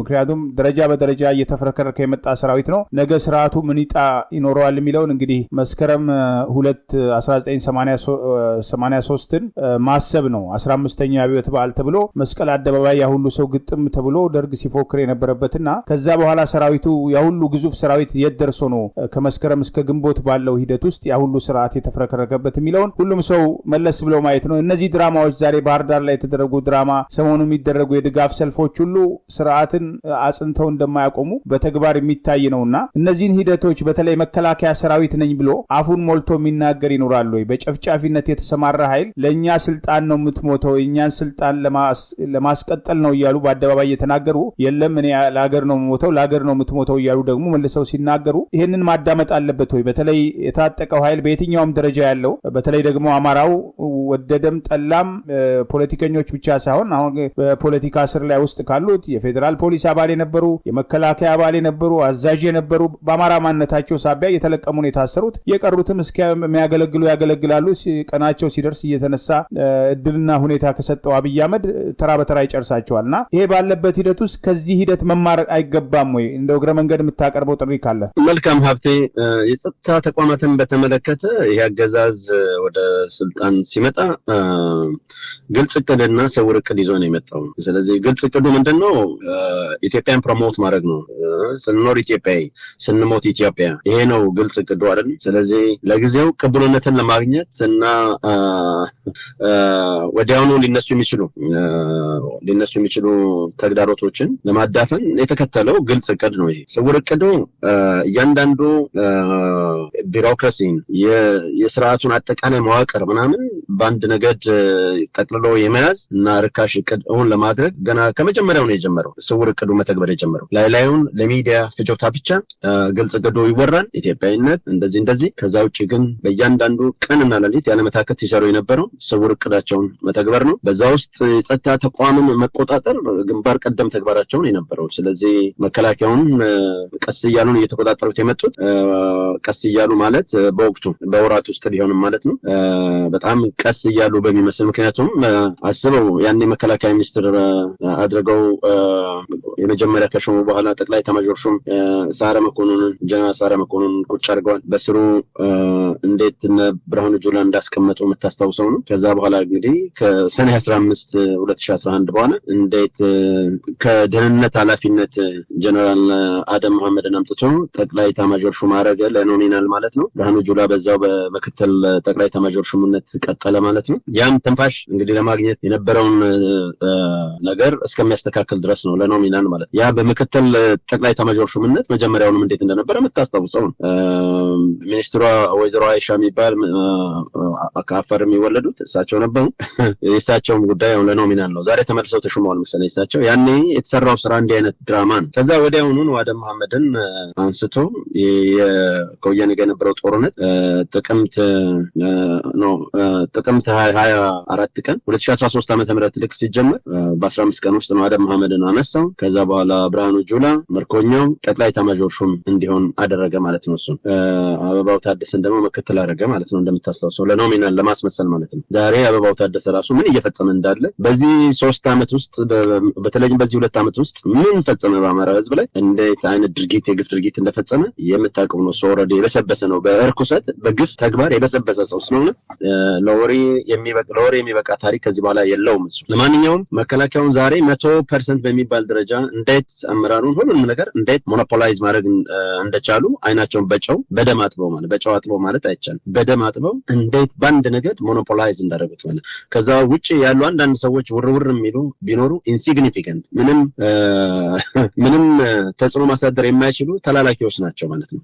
እንደዚህ አይነት ሚና ያላቸው ሰዎች ናቸው። ሁሉንም መዋቅር በሙሉ በራሳቸው ተቆጣጥረውታል። ፌደራል ፖሊስም ልክ እንደምታየው እንዴት አድርገው እንደተቆጣጠሩት የምታየው በራሳቸው ነገድ በሙሉ ተቆጣጥረውታል። አዲስ አበባ ፖሊስ ሳይቀር ጌቱ አድርገው በወያኔም ጊዜ የነበረ ኮሚሽነር ነው ጌቱ አድርገው የሚባለው ማለት። እሱም ጌቱ አድርገው ደበላ ዛሬ እንደ እዚያ ሀገር እንደምታስታውሰው በአያትህ ነው የምትጠራው። ብዙ ጊዜ ያው የተለመደ ነው። በልዩ ሁኔታ አንተ ካልቀየርከው በአባቴ ልጠራ ብለህ በፍርድ ቤት ካላስቀየርክ በስተቀር የአያት ስም ፋሚሊ ኔም ይወሰዳል። ልክ እንደዛ ዛሬ ጌቱ አድርገው ከሚባል ጌቱ ደበላ መባል እንደ ክብር የሚቆጥር ራሱም ነገደኛ የዘረርካም ናፋቂ ሆኖ አዲስ አበባ ፖሊስን እንዴት ስቲል ያው እየመራ ነው ያለው። የሱ ምክትል ሐሰን የሚባለው እሱም ኦሮሞ ነው። እንደዚህ አይነት አዲስ አበባ ፖሊስ እንኳን ሳይቀር በራሳቸው ነገር በቁጥጥር ስር አድርገው አመራሩን ሞኖፖላይዝ አድርገው እንደፈለገው የሚያደርጉበት የሰው ኃይሉ ድሮ እኔ በነበርኩበት ጊዜ አዲስ አበባ ፖሊስ ከ6000 የማይበልጥ ነገር ግን በንጽጽር መቼም ሁሉም ነገር የንጽጽር ውጤት በመሆኑ ዜጎች ቢያንስ በሰላም ገብተው ይወጣሉ። ምንም ችግር አልነበረም። በአዲስ አበባ ፖሊስ ደረጃ የፖለቲካ እስረኛ ምናምን ሲታሰር አናውቅም እኔ እስከነበርኩበት ከ1998 መጨረሻ ድረስ ማለት ነው። እና ዛሬ ግን አብዛኛው ሰው የሚታሰረው ማዕከላዊ ፈርሷል ይባላል። እንደሰማሁ ብዙ የፖለቲካ እስረኛ ግን በአዲስ አበባ ፖሊስ ደረጃ እዛ ወስደው ያጉራሉ ማለት ነው። ስንቶች እዛ ይታፈናሉ፣ ይታሰራሉ፣ ይሰቃያሉ እና አመራሩን ተቆጣጥረውታል። ከዛ ውጪ ኢንሲግኒፊካንት ሮል ያላቸው እዚህ ግባ የማይባል ምንም ተጽዕኖ ማሳደር የማይችል የአመራር ሚና ያላቸውን ሰዎች አንዳንድ ሰዎችን እኔ የማውቃቸው አሉ። እስቲ እነሱ እንግዲህ ጡረታቸውን የሚጠብቁ በሰላም እንግዲህ ጡረታን አስከብረው ይወጣሉ። እጅ እያላቸውም ቢሆን እንግዲህ የቀጠሉ ይኖራሉ አሁን ዛሬ ማለት። ከዛ ውጪ አጠቃላይ ሴኩሪቲ አፓራተሱን በሙሉ ተቆጣጥረውታል። የብሔራዊ ደህንነትና መረጃ አገልግሎት ምናምን የምትለው ኤጀንሲ ብለውታል መሰለኝ አሁን። እሱም እነ ከላይ እነ ማነው ሙክታር ማነው እሱ የሚባለው ሬድዋን ሁሴን ለኖሚናል አለ። እሱም ያው እንግዲህ ሚናውን እሱ አሁን እንደፈለገ ሸሚዙን የሚቀያየር ሰው ነው። ትናንት ከወያኔ ጋር ዛሬ ከነኚህ ጋር እንደፈለገ የሚሆን ሰው ነው። ከሱ በታች ያለው ሰው የምታውቀው ነው ምን አይነት ማንቶላ ነው የሚባለው። እንደዚህ አይነት በሙሉ ተቆጣጥረውት ሁሉንም ሴኩሪቲ አፓራተስስ ኢንተለጀንስ ኦፊሱንም ተቆጣጥረውታል። ምንም እዚህ ቀረ የሚባል ቦታ የለም እውነት ለመናገር በዚህ ጊዜ ውስጥ ማለት ነው። ይሄ ኦልሬዲ ቆየ ይሄንን ካረጉት ማለት እዚህ ውስጥ እንግዲህ የሌላ ባለሌላ ነገድ ኃይሎች የተማሩ ሰዎች የምትላቸው በእውቀት ደረጃ ብትለካቸው የማትላቸው ሰዎች ምናምን አሉ በየቦታው ተሰግስገው ማለት እነኚህ ግን የተቀመጡበት ቦታ ምንም ኢንፍሉዌንስ ማድረግ የማያስችል ራሳቸውም ጭምር በቁጥጥር ስር ያሉበት እያንዳንዱ እንቅስቃሴያቸው ቆጥሮ የሚሰጥ የአመራር ስልተምት እና እንቅስቃሴ ውስጥ ያሉበት ሞራል ቢኖራቸው እንግዲህ አሁን እንደምታየው የኑሮ ሁኔታ ከባድ ስለሆነ ካልሆነ በስተቀር እኔ እንጃ እንግዲህ እንደኔ ቢሆን እኔ አንድ ቀን ምሰራ አይመስለኝም እውነት ለመናገር አንድ ቀን ምሰራ እንኳን አይመስለኝም እኔ በሆነ ማለት ካቱ አርጌው አውቃለሁ። እኔ በ1998 መጨረሻ ላይ ስለቅ ከ97 ምርጫን ተከትሎ እንደዚህ አይነት ነገር ነበር። እጅግ ደስ የማይል በቃ በጣም አደገኛ በቃ ከባድ ቁጭት የሚፈጥር ነው። ዛሬ ይሄ ግፍ እኮ እንደ ሰው ሲሄድ የሚያዩ ናቸውና ብዙ እድል ያላቸው አይመስለኝም። እነሱም እንግዲህ ኦልሬዲ ሁሉንም ነገር ተቆጣጥረውታል። በፈለጉ ጊዜ ሁሉንም በአንድ ቀን ለቃቅመው ወይ ማሰር ወይ ማባረር ምናምን የሚያደርጉት ነገር ነው እና አብይ አህመድ ማለት በአንድ ቀን ሌሊት ሁሉንም እነማን እንደሆነ ይታወቃሉ። የት ጋር ማን እንደቀረ ያውቃሉ። ያላቸውን የአመራር ሮል ያውቃሉ። ምን አይነት ሚና እንዳላቸው የተቀመጡበት የኃላፊነት ደረጃ ምን እንደሆነ የሚያመጡት ጉዳት እና ቅለት ምናምን የሚታወቅ ነገር ስለሆነ ምን ነው ማውራህ እኔ በመከላከያውም ውስጥ ያሉት በፌደራል ፖሊስ ኮሚሽን ውስጥ ያሉት በአዲስ አበባ ፖሊስ በሁሉም ያሉት ከአንድ ቀን ሌሊት በማያልፍ እርምጃ በቁጥጥር ስር አውሎ የሚያጸዷቸው ማለት የሚያስሯቸው ወይም የሚያባረሯቸው ናቸው። ስለዚህ እነሱን መምከር ዛሬ በጣም ከባድ ነው የሚሆን። ምናልባት ከዚህ በፊት ተደጋጋሚ እንዳልነው ብዙ ጊዜ ተናግረናል። የፕሮክሲሚቲ ጉዳይ ካልሆነ በስተቀር ስቦ ማስከዳት እንኳን እነሱን ግንባር ላይ የሚዋጋውን ሰራዊት ምንድነው ምቹ ሁኔታ ይፈጠራል። ወደ ጦርነት ባለበት አካባቢ ለመሸግነል ትቶ ለመሄድ ይመቸዋል ማለት ሌላ አማራጭ የለውም ትቶ ለመሄድ። ስለዚህ ፋኖ የሚከተለው ይሄ ስቦ የማስከዳት ስልት ሁኔታዎች ቀረብ ሲሉ በዛ ግርግር እየሄዱ ፋኖን ይቀላቀላሉ ማለት። ይሄም እንግዲህ የፕሮክሲሚቲ ጉዳይ ነው። ያ እንግዲህ በሂደት ወደፊት የምናየው ይሆናል። ምክርን በተመለከተ ግን በተደጋጋሚ የሰጠነው ስለሆነ በቻሉት አቅም በዚህ ሁሉ ፈተና ውስጥ እንኳን ሆኖ ጠቃሚ የሆኑ መረጃዎችን ለሚታገሉ ሚዲያዎች ለህዝብ እንባ ሆነው ለቆሙ ሚዲያዎች መስጠት እንደዚሁም እንደ ፕሮክሲሚቲው ደግሞ እንደ አቅራቢያነቱ ደግሞ ለትግሉ የሚጠቅም መረጃ ቢሰጡ የተሻለ ነው። ሌላው ግፍን በተቻለ መጠን ግፍን መቃወም እነሱን ለማዳን መሞከር ነው። እንግዲህ አንድ እንኳን ሰው ነፍስ ማዳን ቀላል አድርጌ አላየው ማለት የአንድ ንጹህ ሰው ደም ማዳን ህይወት ማዳን ትልቅ ነገር ነው። ስለዚህ እሱን በሚችሉት አቅም ባለው ምቹ ሁኔታ ሁሉ ተጠቅመው ህይወት ማዳን ስራ ላይ ቢያተኩሩ ጥሩ ነው የምለው። ምቹ ሁኔታ ካለ ደግሞ ራሳቸውን ከዚህ ስርዓት እየለዩ ቢሄዱ እና ለሀገርም ለህዝብም የሚጠቅም አስተዋጽኦ ማድረግ ቢችሉ የተሻለ ነው ብዬ ለማለት ሞክራለሁ። ከዚህ በላይ ምን ማለት ይቻላል? ያሳዝናል በአጠቃላይ ያለው ነገር ማለት። ከልብ አመሰግናለሁ መቶ አለቃ ሳሙኤል። እንደ ውይይታችን ማጠቃለያ እንግዲህ ያው የፋኖ አደረጃጀት ወደ አንድ ለመምጣት በተግባር ዘመቻ አንድነትን አውጆ ዛሬ 18ኛ ቀን ነው። በእነዚህ ዘመቻዎች ውስጥ እንግዲህ የታዩ ጉልህ ውጤቶች አሉ። ዓለም አቀፍ መገናኛ ብዙሃን ትኩረት ሰጥተዋል። በአንድም ሆነ በሌላ መንገድ የፋኖ የተግባር ትብብር በግልጽ የታየበት ነው። ከዛ በፊት የፋኖ ወደ አንድ እንዳይመጣ በሚል ሲሰራጩ የነበሩ አሉባልታዎችን ተከትሎ በተግባር ፋኖ አንድ ላይ መቆሙን አንድ ላይ የሰራ መሆኑን እንደ አንድ ወታደራዊ ተቋም እየተንቀሳቀሰ መሆኑን በግልጽ የታየበት ነውና እነዚህ የተሸበለሉ የተጠቀለሉና በየፌርማታው ኮፍያቸውን የሚቀያየሩ ግለሰቦች ዛሬም ተመሳሳይ አማራ ህዝብ እነዚህ ትልልቅ ጉዳዮች በየቀኑ እየታገተ እየታፈነ ባለበት ሂደት ውስጥ በስሙ አጀንዳ ይሰበሰባል የተባለ ድራማ ባለበት ውስጥ ዛሬም ፋኖን እንከፍላለን በሚል በማህበራዊ ሚዲያ ጢቅ ሲሉ የሚውሉበት ትንንሽ አጀንዳዎችን በማንሳት አማራን ለመከፋፈል ስራዬ ብለው ደግሞ በአማራ ስም ሲነግድ ሲዘርፍ የነበረ ሁሉ በማህበራዊ ሚዲያ ዘመቻ የጀመረበት ወቅት ነውና እንደው ካለፈው እንኳን ስህተት እንዴት መማር አልተቻለም?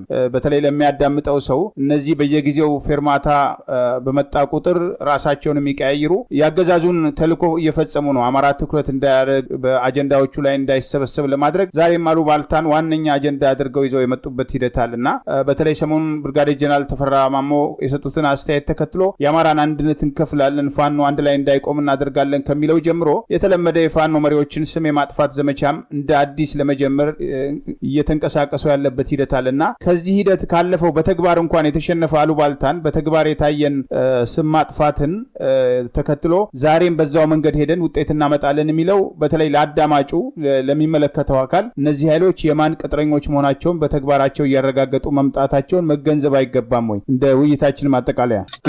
መልካም ሀብቴ፣ እውነት ነው። በደንብ ነው መከታተለው፣ አየዋለሁ። አብዛኛውን ነገር ድንጋይ በተወረወረ ቁጥር የሚሰማን ኤኮ ተከተለ ያን ጩኸት ተከተለን ከሄደን ያው አደገ ጥሩ ስላልሆነ በሚል እንጂ እጅግ በጣም አሳዛኝ ነው። ይሄ አገዛዝ እንደምታየው በፈራረሰች ኢትዮጵያ ላይ የራሱን ርካሽ ምኩራብ መገንባት ይፈልጋል። ያ አሁን ይሆናል ብሎ የሚያስበው ገና ከመጀመሪያው ከለንደን ኮንፈረንስ ጀምረ የምታስታውሰው ነው። በፈራረሰች ኢትዮጵያ ላይ ነው እኛ ሀገራችንን ምናምን እነሱ የሚያስቡትን ርካሽ ምኩራብ የሚያስቡት ማለት ነው። እንፈጥራለን ብለው የሚያስቡት ልክ እንደዛ ሁሉ በተለያየ ምክንያት ግማሹ ተገልብጦ፣ ግማሹም በስሜት፣ ግማሹም የሚፈልገው ሰው የግድ እዛ ቦታ ላይ እንዲመጣ በመመኘት ወይም በመፈለግ ምክንያት እዚህ ጋር የአማራን ህዝብ የሚያድነው የትግል ስልት አደረጃጀት የትኛው ነው የሚጠቅመው? እውነት አማራ ከዚህ ሁሉ መከራ ሰቆቃ ነፃ እንዲወጣ እንፈልጋለን ወይም እፈልጋለሁ ብሎ ራስን በመጀመሪያ መጠየቅ የግድ ይገባል። ከዛ በኋላ ደግሞ የትኛው የትግል ስልት፣ የትኛው አደረጃጀት፣ የትኛው አካሄድ ነው አዋጭ የሆነ የሚለውን በደንብ ኢቫሉዌት ማድረግ ይፈልጋል። በደንብ መለካት መገምገም ይጠይቃል። ከዛ በኋላ አቋምን በጣም በጥንቃቄ በተቻለ መጠን ማስተካከል የግድ ነው የሚሆነው። ከዛ ውጪ ግን እኔ የምፈልገው ሰው እዛ ቦታ ላይ ካልመጣ ባናቱ ይተከል አፈሪ ብላ ትግል ብሎ ማሰብ በጣም አደገኛ ይመስለኛል። በመጀመሪያ ደረጃ በጣም አደገኛ ነው። ስለዚህ የአማራ ህዝብ በአብዛኛው የትኛው የትግል ስልት የትኛው አደረጃጀት የተሻለ እንደሆነ የትኛው አደረጃጀት ለነጻነት እንደሚያበቃው የአማራ ህዝብ ጥንቅቅ አድርጎ ያውቃል። ስለዚህ ልክ አገዛዞ በፈራረሰች ኢትዮጵያ ላይ የራሱን ርካሽ ምኩራብ መገንባት እንደሚፈልገው ሁሉ በፈራረሰ የፋኖ አደረጃጀት ላይ የራስን ርካሽ አደረጃጀት ይዞ መነሳትና ውጤታማ ሆኜ እቀጥላለሁ፣ እኔ የምፈልገው እውነት ይሆናል፣ ከዛ በኋላ የፈለገው የጠፋው ይጥፋ፣ ከዛ በኋላ እኔ የምፈልገውና የኔ ጩኸት ያኔ ዋጋ ያገኛል፣ ክብር ያገኛል በሚል ርካሽ ሰልፊሽነስ ማለት ራስ ወዳድነት የራስን ስሜት ወደፊት ለማምጣት የተሳሳተም ቢሆን እንኳን ማለት ነው የጠፋው ጠፍቶ ያለቀው አልቆ እኔ ያልኩት እውነት ሆኖ ማሳየት ለኔ ክብር ነው በሚል ካልሆነ በስተቀር በእውነቱ እጅግ በጣም አሳዛኝ ነው። በአግባቡ ይሄንን ያጤኑት አይመስለኝም እንደዚህ የሚሉ ሰዎች ማለት ይሄ ሰው ብቸኛ ነው። ጀነራል ተፈራ ማሞ ማለት እንግዲህ ከአዲስ አበባ ከተማ ወደ ትግሉ የተቀላቀለ ከፍተኛ የጦር መሪ ነው። ብቸኛ ያውም ከባድ የጤና ችግር ያለበት ሰው፣ ከባድ የጤና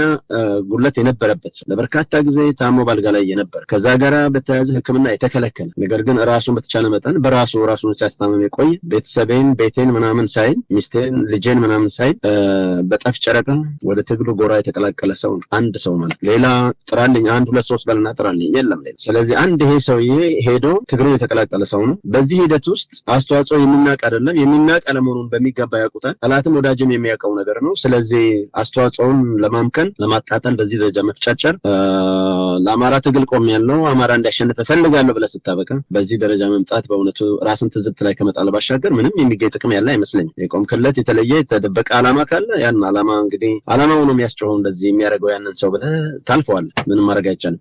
ነገር ግን ጀነራሉን በተመለከተ የተናገረውን ነገር ያችን አንድ ቃል ወስዶ በዚህ ደረጃ መጮህ እና አጠቃላይ ትግሉን ባፍጥሙ እንዲደፋ ምናምን ለመስራት መሞከርና መፍጨርጨር ራስን ትዝብት ላይ ከመጣል ውጪ አንዳችን ፋይዳ ያለው አይመስለኝም። ለማንኛውም እኛ የአማራ ትግል ተጠናክሮ ይቀጥላል። አገዛዙ የሚወስደው የግፍ ተግባር እንደቀጠለ ሁሉ ዛሬ እንኳን በፌዴሬሽን ምክር ቤት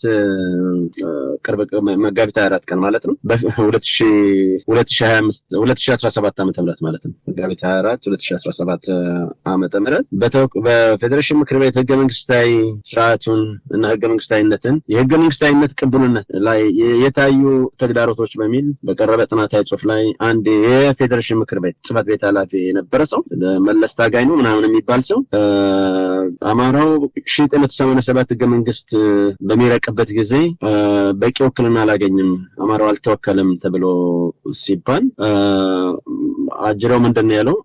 ያን አማራ እኮ የለም ማለት በቃ አጅሬው በጣም በከፍተኛ ድፍረት ዛሬ ነው ማለት 3-4 ቀን በፊት ማለት እንዲህ ብሎ ያለበት እርግጥ ነው። ከዛው ከራሱ ኢቭን የብልጽግና ምንደኛ አማራዎች ሳይቀር ተቃውመውታል ይሄንን እና ሌሎችም ጭምር በጣም ሾኪንግ። አለቃው ይህ ሰውዬ እኮ አገኘው ተሻገር ነው የምክር ቤት የፌዴሬሽን ምክር ቤት አፈ ጉባኤው አገኘው ተሻገር ነው ምንደኛው አገኘው ተሻገር ማለት ከሱ ጋር የሚሰራ ሰው ነው እንግዲህ አብረው ነው የሚሰሩት። የቅርብ አለቃውና ተጠሪነቱ የሰውዬ ላገኘው ተሻገር ነው የዛ ጽሕፈት ቤት ኃላፊ ነው። በእያንዳንዱ ቀን ምናልባትም ከቤተሰቡ ጋር ከሚያሳልፈው ጊዜ የበለጠ ካገኘው ተሻገር ጋር የሚያሳልፍ ሰውዬ ነው። እንግዲህ እንዲህ አይነት ነው አማራን በተመለከተ ያለው አጠቃላይ ሁኔታ ማለት ነው። እና ይህ ሁሉ ባለበት እንዲህ አይነት ከባድ ነገር ባለበት አገዛዙ በየቀኑ ስለሚወስደው ይህ ሁሉ እልቂት ምናምን ጭፍጨፋ ጅምላ ጭፍጨፋ ባለበት ይሄንን ትቶ ተራ አጀንዳ ተራ ቃላት ለቅሞ ያዙ ሊቀቁ ማለትና አየረን በዚህ ደረጃ ለመያዝ መሞከርና አለው ማለት ለማን ነው መሰራው ብለህ ማሰብ። ለማን ነው መሰራው? አንተ አንድ ነገር ስትሰራ እኮ ለማን ነው መሰራው? ምንድነው መሰራው? እና እንዴት ነው መሰራው? ሶስት ነገሮችን ግምት ውስጥ ማስገባት አለብህ። ለማን ነው መሰራው? እንዴት ነው መሰራው? ምንድነው መሰራው? እነኚህን ነገሮች ማሰብ ነው። ሶስት ነገሮች በመሰረታዊነት ማለት። ስለዚህ ለአማራ የሚሰራ ሰራለሁ ብሎ የሚያስብ ሰው እንዴት ነው እንደዚህ አይነት ነገር የሚሰራው የሚያደርገው? ስለዚህ ጀነራል ተፈራ ማሞን በተመለከተ ትልቅ ክብር አለን። የበለጠ ለትግሉ የሚከፍለው ነው አስተዋጽኦ የሚያበረክተውን አስተዋጽኦ ዋጋ እንሰጠዋለን፣ እናከብረዋለን። ለአማራ ሲል ነው ከከተማ ወደ ጫካ የገባው ያውም የጤና ችግር እያለበት ማለት ነው። ስለዚህ ይሄንን ትልቅ ዋጋ መስጠት ነው። ስህተት ቢኖር እዛ ያሉ ኃይሎች ማረም ይችላሉ። እሱም ለመታረም ዝግጁ ነው የሚሆነው። እንኳን ይሄ ምንም ማለት አይደለም። እንግዲህ በሂደት ውስጥ ሁኔታዎች እየተስተካከሉ ይሄዳሉ። እኛ የምናፍቀው አሁን አንድነቱን ወደ ከፍተኛ ደረጃ መጥቶ ወጥ የሆነ ግልጽ የሆነ የአማራ ህዝብ የሚፈልገው አደረጃጀት እውን እንዲሆን ይፈለጋል። ስለዚህ እንግዲህ ያንን ነው የአማራ ህዝብ የሚጠብቀው እንጂ እንዲህ አይነት ቃላት ለቀማና ቁርቋሶ ለአማራ ህዝብ ምንም አይጠቅምም እና እዚህ ግባ የሚባል አይደለም። ነገር ግን ዋናውን ትግል ትተውታል። የግፍ ተግባሩን አያወግዙትም። እነኚህ ሰዎች የግፍ ተግባሩን መንካት አይፈልጉም። እልቂት ስለሚፈጸመው እልቂት ማንሳት አይፈልጉም፣ መናገር አይፈልጉም። አገዛዙን ትተውታል። ተልካሻ አንድ ቃላት እየመረጡ ሲጮህ ያድራሉ። ይሄ ግን ተገቢ አይደለም፣ አያዋጣም። ይሄ ራሳቸውን ግምት ላይ የሚጥል ተግባር ነው ብዬ ነው አልፈው ነው። ይሄኛ ጉዳያችን አይደለም። ዋናው ጉዳይ የአማራ አጠቃላይ ወጥ የሆነ አደረጃጀት እውን ሆኖ እነኚህን የአማራ ጀግኖች የአማራ ጀነራሎች ባለፈው ስማቸውን ስጠቅስ እንደውም ያላነሳው በጣም ወደው ልጅ አለ ሳሚ ባለደለ የሚባል ልጅ፣ እሱ ምርጥ የአማራ ጀነራል ነው። እነሱን እናከብራቸው። ሌሎችንም ስማቸውን ያልጠራናቸው በርካታ የአማራ ፊት አውራሪዎች አሉ፣ የአማራ ደጃዝማቾች አሉ፣ ዛሬ የአማራ ራሶች አሉ፣ ጀግኖች ማለት ነው። እነሱን እናከብራቸው። የበለጠ ወደ አንድነት መጥተው የህዝቡን የጋለ የትግል ስሜትና የድል ስሜት ይዘው ድርጅቱን እውን አድርገው ወደፊት እንዲሄዱ ነው የምንመኘው እና ያን በጉጉት ነው የምንጠብቀው። በትዕግስት በጣም ነው የታገስነው። በእውነት ለመናገር 1 ዓመት ሙሉ ነው ይሄንን የምናወራው ነው እናንተ። አሁንም ዛሬም የራሳቸው አሰራር አላቸው፣ እየሰሩ ነው። እኛ እንደግፋቸው። ስራውን ይሰሩታል እነሱ፣ ችግር የለም። ከኛ የሚጠበቀው መደገፍ ማበረታታት ነው። ከዛ ውጪ ሁሉንም ነገር ለነሱ እንተውላቸው፣ እዛ መሬት ላይ ስላለው ነገር ማለት ነው። ምን እንደሚያደርጉ ያውቃሉ እና እነሱም ደግሞ በተቻለ መጠን ሂደቱን ማፍጠን እና የህዝቡን የአንድነት መንፈስ እና ስሜት እውን አድርገውት ማየት የኢትዮጵያ ህዝብ የአማራ ህዝብ ይፈልጋል። እንኳን የአማራ ህዝብ ሌላው ህዝብም ይፈልጋል። ስለዚህ እሱን በፍጥነት እውን አድርገውት በጋራ ቆመው የራሳቸውን አመራር መርጠው ወጥ የሆነ አመራር፣ ፖለቲካዊ አመራር እንደዚሁም ወጥ የሆነ ወታደራዊ አመራር ፈጥረው ሊያሳዩን ይገባል እላለሁ። ወታደራዊ አደረጃጀቱና አጠቃላይ ዘመቻው ያንን የሚያመላክትና እጅግ በጣም ውጤታማ የሆነ በውጤታማነት ቀጥሏል። ልክ እንደዛ ሁሉ ፖለቲካዊ አመራሩንም እንደዚህ ወደ አንድነት ማምጣትና እሱን በተግባር እንዲያሳዩን እንፈልጋለን። ወታደራዊ ዘመቻውና አጠቃላይ ወታደራዊ አመራሩ ግን በአንድ ጊዜ ውጊያን ማቀድ፣ ውጊያን መተግበር፣ ድልን በጋራ መቀዳጀት፣ ይሄን በተግባር እያሳዩ ነው ያለው። ይሄንን የበለጠ አጠናክረው እንዲቀጥሉና ፖለቲካዊ አንድነቱንም በአስቸኳይ እውን አድርገውት ለአማራ ህዝብ ብሎም ለተቀረው የኢትዮጵያ ህዝብ እንዲያሳዩት ነው የምንጠይቀው። ያ በአጭር ጊዜ ውስጥ ይሆናል ብለን ተስፋ እናደርጋለን። እንግዲህ እግዚአብሔር ከነሱ ጋር ይሁን። መራራውን ትግል የሚወጡትን የሚወርዱትን ልፋትና ድካማቸውን እግዚአብሔር ከንቱ አያስቀረውም። በእርግጠኝነት የተነሱት ለእውነት ነው፣ ለሀቅ ነው፣ በውሸት ፕሮፓጋንዳ ላይ አይደለም፣ በእውነት ነው። የአማራ ህዝብ በግፍ ነው ሲጨፈጨፍ የቆየው። ይሄ 61 ዓመት ሙሉ የቆየ ነው። አማራን በግልጽ ከጣሊያን ውጭ ማለት ነው። ጣሊያን ከጨመርንበት ደግሞ ወደ 80 ዓመት ይሄዳል። ግን 61 ዓመት በተግባር በተጨባጭ በአገር በቀል እንግዲህ ልጆች ግፍ በአማራ ህዝብ ላይ በተጨባጭ እየተፈጸመ የመጣበት ነው። እያንዳንዱን ከዚህ በፊት ተደጋጋሚ ማስረጃ አቅርበናል። ይሄ ምን ማለት እንደሆነ 61 ዓመት ነው የአማራ ህዝብ እየተጨፈጨፈ ያለው ብለን ስንል በተጨባጭ ማስረጃ ላይ ተመስርተን ነው። ዝም ብለን አይደለም። ኢትዮጵያ ወድቃ የተነሳችባቸው አመታቶች አሉ በታሪክ ውስጥ በሺህ ዓመታት ታሪኮች ከ694 የኢትዮጵያ አቆጣጠር ጀምሮ ወይም 702 እንደ አውሮፓውያን አቆጣጠር ጀምሮ ኢትዮጵያ ወድቃ የተነሳችባቸው ዘመናት ቀላል አይደሉም። ይሄ 702 የአፄ ገብረ መስቀል ዘመን ነው። ያከባድ ነበር። አዶሊስ የተደመሰሰበት ዘመን ነው። ከዛ በኋላ የዮዲት ጉዲት ዘመን አለ። ቀላል አይደለም። እሱም ከባድ ጉዳት ከባድ አደጋ የደረሰበት ነው። በኢትዮጵያም ላይ በአማራ ህዝብ ላይ እንደ ህዝብ በአማራ ህዝብ ላይ ከባድ ጉዳት የደረሰበት ነው። ከዛ በኋላ እንደዚሁ የመካከለኛው ዘመን የኢትዮጵያ ታሪክ ውስጥም ደግሞ የግራኝ ወረራ ቀላል የሚባል ነገር አይደለም። ከ1529 እስከ 1543 ማለት ነው። ቀላል ጊዜ አይደለም። እሱን ተከትሎም 1559 ላይ የአፄ ገላውዲዮስ መገደል ከዛ ጋር ተያይዞ የተፈጠሩ ነገሮች በጣም ከባድ ነበሩ። እንደዚሁም 1557 እንደ አውሮፓውያን አቆጣጠር ነው ዓመተ ምህረቱ። ከዛ 1597 ቀላል አይደለም። ራሱ እያንዳንዱን ታሪክ መተንተን ይቻላል። 1557 እንደ አውሮፓውያን አቆጣጠር፣ 1597 እንደ አውሮፓውያን አቆጣጠር አፄ ሰርጸ ድንግል የተገደለበት ነው። ቀላል አይደለም። በዚህ ሁሉ ጊዜ ውስጥ በጣም በርካታ ከባድ ነገሮች ተነስተዋል፣ ተፈጥረዋል። ኢትዮጵያ ወድቃ ተነስታለች። ኦፍ ኮርስ ከዛ ከ1607 እስከ 1632 እንደ አውሮፓውያን አቆጣጠር በጣም ከባድ ነበረ። 1632 እስከ 1667 እሱም ከባድ ጥሩ ለማስተካከል ያንን ጊዜ በ1632 የሆነውን ለማስተካከል አፄ ፋሲል በጣም ተአምር የሰራበት ክሎዝ ዶር ፖሊሲን ኢምፕሊመንት ያደረገበት እና የኢትዮጵያን አጠቃላይ ክብር ሪስቶር ያደረገበት ጊዜ ነው። ከዛ የዘመነ መሳፍንት ያው ታስታውሳለህ ከ1769 ጀምሮ እስከ 1855 እንደ አውሮፓውያን አቆጣጠር ያ ጊዜ በእውነት በጣም ከባድ ነው። ወይም ከ1761 እስከ 1847 የኢትዮጵያ አቆጣጠር ዘመነ መሳፍንት የምንለው ያ ከባድ ነበር።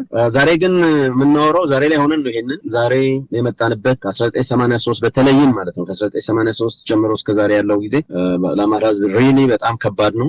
ከ1983 እስከ 2010 ዓመተ ምህረት ድረስ ያለውም ከባድ ነበር። ከ2010 ዛሬ እስከ 2017 ያለፍንበት 7 ዓመት ቀደምን እናንተ ስናወራው ስናነሳና ስንጥለው የመጣንበት ጊዜ ነው። ይሄ 7 ዓመት አማራ ወደ አዲስ አበባ ከተማ እንዳይገባ የተከለከለበት፣ የሁሉ እልቂት የተፈጸመበት፣ አፓርታይድ በቀጥታ በአገዛዝ በተስልጣን በጨበጠ ረካሽ ቡድን የዘር እርካብ ናፋቂ ቡድን ከባድ ግፍ የተፈጸመበት፣ ዩኒቨርሲቲ የሚማሩ ተማሪዎቹ ልጆቹ የታገቱበት፣ ዛሬ የት እንዳሉ እስከዛሬም ድረስ የማይታወቅበት 5-6 ዓመት ሙሉ እንዲህ አይነት ግፍ የተፈጸመበት ነው።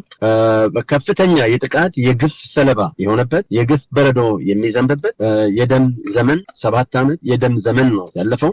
ይሄን ለመቀልበስ ነው እንግዲህ አጠቃላይ ፋኖ ትግል ያለው። ይሄ መራራ ትግል ባለበት ተነስቶ ይሄንን ለማጣጣል መሞከር፣ ንቃቃት ለመፍጠር በዚህ ደረጃ በግልጽ ደረትን ገልብጦ አፍን ከፍቶ ማቅራራት በገዛ ህዝብ ላይ እንግዲህ ለዚህ ህዝብ ታገላል የሚል ቡድን ደረትን ነፍቶ ትከሻ መስበቅ፣ እንደዚህ በዚህ ደረጃ መፎከር ተገቢ መስሎ አይሰማኝም። ይብላኝ ለወለደ ነው። ከዚህ በላይ ምን ማለት ይቻላል? አፍራለሁ፣ አዝናለሁ። ከዛ ውጪ ይሄ ነው ያለው ነገር። አጠቃላይ በዚህ ሁሉ አጠቃላይ ዘመን ውስጥ ኢትዮጵያ እንግዲህ ወድቃ በተነሳችባቸው ዘመናት ውስጥ ሁሉ የአማራ ህዝብ እንደ ህዝብ በርካታ ዋጋ የከፈለ ነው። ብዙ መስዋዕትነት የከፈለ ህዝብ ነው። ዛሬ ግን ህልውናው ከምን ጊዜውም በበለጠ አደጋ ውስጥ በመግባቱ ነው ይሄ 2 ዓመት ከባድ ተጋድሎ ግልጽ ትግል እየተካሄደ ያለው። ይሄንን ትግል መደገፍ አማራጭ የሌለው ብቸኛ አማራጭ ነው። እኛ በዚህ መንገድ ነው የምንቀጥለው። ትግሉን እንደግፋለን፣ እናበረታታለን፣ የምንችለውን አስተዋጽኦ እናደርጋለን። መሬት ላይ ያለውን ነገር ደግሞ ጀግኖቻችን ምርጥ ጀነራሎቻችን ምርኮኛውን ብርሃኑ ጁላ 10 ጊዜ የሚያስከነዱ እጅግ በጣም ጠንቃቃ በሳል የሆኑ 4-ስታር ጀነራል የሚያስንቀው ምርጥ የአማራ ልጆች የአማራ ጀነራሎች አሉ። የአማራ ፊት አውራሪዎች ደጃዝማቾችና ራሶች አሉ። ስለዚህ ውጤቱን በአጭር ጊዜ ውስጥ ከእግዚአብሔር ጋር እናያለን። በእውነት በሐቅ የሚደረግ ትግል ነው። በውሸት በድራማ የሚደረግ ትግል አይደለም። በፈጠራ ትርክት የሚደረግ ትግል አይደለም። በተጨባጭ ማስረጃ ላይ ተመስርቶ የሚደረግ ይህንን መራራ ግፍ ለመቀልበስ ይህንን የሚዘንብ የግፍ በረዶ የግፍ ዝናብ እና የግፍ በረዶ ለመቀልበስ ይህን የደም ዘመን ለማቆም የሚደረግ ትግል ነው። እሱን አጠናክረው ይቀጥላሉ። እነሱም እኛም አጠናክረን ድጋፋችንን እንቀጥላለን። አመሰግናለሁ። ከልብ አመሰግናለሁ። መቶ አለቃ ሳሙኤል ይፍሩ እንደወትሮ ሁሉ ለሰጠህን ማብራሪያ፣ ወደፊትም በሌሎች ወቅታዊ ጉዳዮች እንወያያለን። እግዚአብሔር ይስጥልኝ። መልካም ቀሪ ጊዜ ይሁንልህ። አሜን። ለሁላችንም ሀብቴ አመሰግናለሁ። እግዚአብሔር ይስጥልኝ። አሜን። ክቡራን የህብር ሬዲዮ ቤተሰቦችና አድማጮች ስታደምጡ ለቆያችሁ ምስጋናችን ይድረሳችሁ። የህብር ሬዲዮ ኦፊሻል ዩቲዩብ ቻናላችንን ሰብስክራይብ ያላደረጋችሁ ሰብስክራይብ በማድረግ በተጨማሪም የደውል ምልክቱን በመጫን የህብር ሬዲዮ ቤተሰብ እንድትቀላቀሉ በአክብሮት እንጋብዛለን። እንደ ወትሮ ሁሉ የህብር ሬዲዮ ቤተሰቦች ፕሮግራሞቻችንን ላይክ በማድረግ ሼር በማድረግ አስተያየቶቻችሁን በመስጠት አብሮነታችሁን እንድትገልጹ በአክብሮት እንጠይቃለን። በድጋሚ እናመሰግናለን። ጤና ይስጥልን። ቸር እንቆይ።